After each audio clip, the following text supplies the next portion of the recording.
25년도 1분기 상가시장이 어떤 모습을 보였는지 그것부터 말씀드리겠습니다. 상가시장 동향을 보시면 한국부동산원 자료예요. 한국부동산원에서 오피스텔, 중대형 상가, 소규모 상가, 집합상가에 대해서 지금 분기마다 이렇게 시장 동향에 대해서 발표를 해주고 있습니다. 근데 이번 25년도 1분기에도 마찬가지로 이 임대가격 추이 지수 요걸로만 놓고 보면은 오피스텔은 똑같이 상승을 계속하고 있어요. 근데 상가 같은 경우에는 지지난 기수 말씀드렸던 24년도 그 시장 동향과 크게 다르지 않다는 거죠. 계속해서 상가 부분은 하락하는 그런 모습을 나타내고 있다. 근데 오피스텔도 서울하고 경기를 집중으로 해서 강세를 보이고요. 나머지 지역은 그렇게 강세를 안 보이고 있습니다.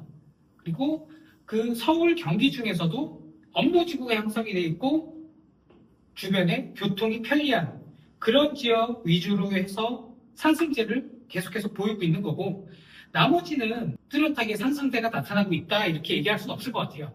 그리고 상가 같은 경우 작년이나 지금 올해 1분기나 크게 다르지 않은 게 계속해서 내수 경기 침체 영향 때문에 상가가 좋은 시장은 아닙니다. 그러다 보니까 제가 다른 분들하고도 얘기를 이렇게 해보면 상가가 지금 시장이 너무 안 좋은데 왜 상가를 해야 되냐, 상가 투자를 꼭 지금 해야 되는 게 맞냐, 이런 얘기를 많이 하시더라고요. 근데 오히려 지금 같은 시장이 경매로 유입되는 물건은 훨씬 더 많아졌고요. 그리고 입지를 가지고 있고 좋은 상권 내에 있는 이런 상가들을 저렴하게 우리가 가져갈 수 있는 그런 기회가 되는 시장이 지금 같은 시장인 거죠. 면적으로 놓고 보면 상당히 넓은 지역이에요. 넓은 지역인데도 불구하고 상업지역이나 주거지역이 속해 있는 데는 이 5호선 라인 따라서 이 위쪽, 미사, 강변, 우리가 신도시라고 불리는 이 위쪽과 하나 쪽, 하남시청이 속해 있는 구도심이죠. 이렇게 나눠볼 수 있습니다. 나머지 부분은 여기 밑에는 앞으로 개발될 곳이죠. 교산신도시. 면적은 상당히 넓어요, 하남시가. 그런데 주거지역과 상업지역, 업무시설 이런 거는 다 위쪽에 집중이 되어 있다. 이렇게 보시면 되는 거죠. 그래서 하남시 상권을 우리가 분리를 한다라고 하면은 일단 제일 먼저 분리할 때가 주요 상권이라고 얘기할 수 있는 데는 이제 풍산역 상권 이렇게 하나 볼 수 있는 거고요. 그리고 밑으로 똑같이 5호선 따라서 쭉 보면은 하남시청, 이 하남시청 요 상권은 구도심 상권이라고 보시면 돼요. 신도시 상권은 미사, 지금 저희 물건이 속해 있는 요 상권, 이렇게 해서 세 개의 상권으로 이렇게 분리를 해서 볼 수가 있는데 세 개의 상권이 다 5호선 라인 따라서 이렇게 형성이 되는 거죠. 그래서 어떻게 보면은 하남시의 상권을 분리를 하고 어디를 먼저 하남시 가서 봐야 되는지 한눈에 볼 수 있습니다. 당연히 신도시 상권이 1번이고 두 번째가 이 중간 하남 풍산역이 아니라 하남시청이 위치한 요 구도심 상권이에요. 그리고 세 번째가 풍산역 상권이라고 보시면 돼요. 왜 풍산역 상권이 신도시하고 인접해 있고 이쪽에 스타필드도 이렇게 위치를 하고 있는데 왜 세 번째를 밀리냐? 상업시설 자체가 이쪽에는 집중이 그렇게 많이 안 돼 있습니다. 일부만 돼 있고 거의 대부분이 주거지역으로 표시가 돼 있어요. 그리고 여기에 상주하고 있는, 거주하고 있는 수요 자체도 그렇게 많이 이쪽에 거주를 하고 있지는 않습니다. 거의 하남시 내에서 3분의 1 정도 되는 인구가 이 미사 인근에 거주를 하고 있습니다. 그렇기 때문에 수요가 그만큼 뒷받침을 하고 있는 상권이다 보니까 당연히 1번 상권이 될 수밖에 없는 거고요. 자, 지역 내 상권 등급 어떻게 표시가 되어 있는지 이것도 확인을 해보니까, 자, 저희 물건지가 위치한 여기를 포함해서 미사역까지, 여기까지는 다 이렇게 1등급으로 표시가 되어 있습니다. 그리고 우측으로 넘어가면 조금씩 점점 등급이 2등급, 3등급, 4등급까지 떨어져요.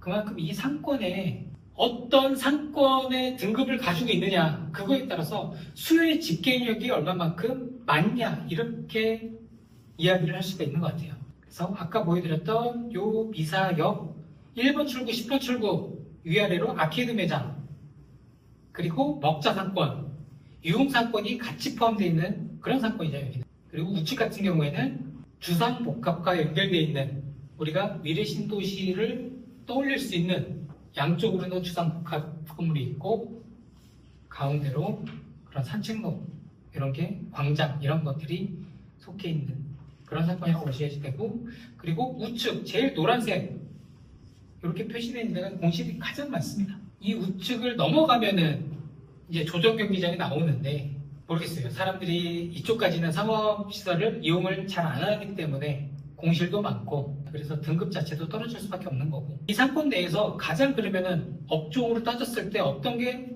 가장 활성화를 보이고 가장 오랫동안 영업을 할 수 있느냐, 소매 업종, 요식업이 아니라 소매 업종을 선택을 한다. 그러면 1번과 2번은 안 맞는 것 같습니다. 세 번째, 소규모 소매업 중에서 찾아봐야 될 것 같아요. 자, 서비스업, 기숙사, 고시원 1등입니다. 2번은 법무사, 3번은 여행사. 저희 물건하고는 다 안 맞는 업종들이죠. 저희 물건들 지금 공실일 때 어떤 업종을 우선순위로 찾아봐야지 되냐? 그러면 음식업 중에서 기타 음식업, 일식 이런 것 중에서 찾아보고, 소매업에서 기타 소규모 소매업 여기에서 찾아보는 게 조금 더 임차 세팅하는데 유리할 수 있겠구나. 그래서 인기 업종, 이 주변 상대로 해서 인기 업종이 어떤 거냐 따져보니까 부동산 1등이더라고요. 왜 부동산이 1등일까요? 아무튼 부동산 1등입니다. 그리고 한식집, 카페, 요리 주점, 돼지고기 구이. 자, 2, 3, 4, 5번까지가 다 요식업이죠. 그만큼 이 상권 안에는 요식업 비중이 많은 비중을 차지를 하고 있고 먹자 상권이 그래서 형성이 된 거구나 이렇게 볼 수가 있는 겁니다. 그 다음이 회원업종, 요가, 필라테스 학원, 그리고 소매업 중에 하나는 편의점, 그 다음 일식, 김밥, 요게 또 들어와 있네요. 분식점들. 그러면 기존에 저희 물건 임차인이 있었던 그 업종 자체가 분식점이다 보니까 자, 인기 업종 중에서는 조금 밀려나 있는 상황이에요. 근데 그만큼 아까 위에서 보신 것처럼 업종의 수 자체가, 점포 수 자체가 적기 때문에 그래서 인기 순위에서도 밀려난 게 아닌가 이렇게 보여집니다. 만약에 이런 음식점들, 요식업과 관련된 상위에 포함되어 있는 요식업과 관련된 이런 업종이었다. 그런 업종 중에 좀 점포 수가 많았다라고 하면은 분식점의 우선순위도 조금 위로 올라갈 수 있지 않을까 그렇게 보여집니다. 아무래도 우리가 안정적인 임차인이 세팅되는 게 가장 좋잖아요.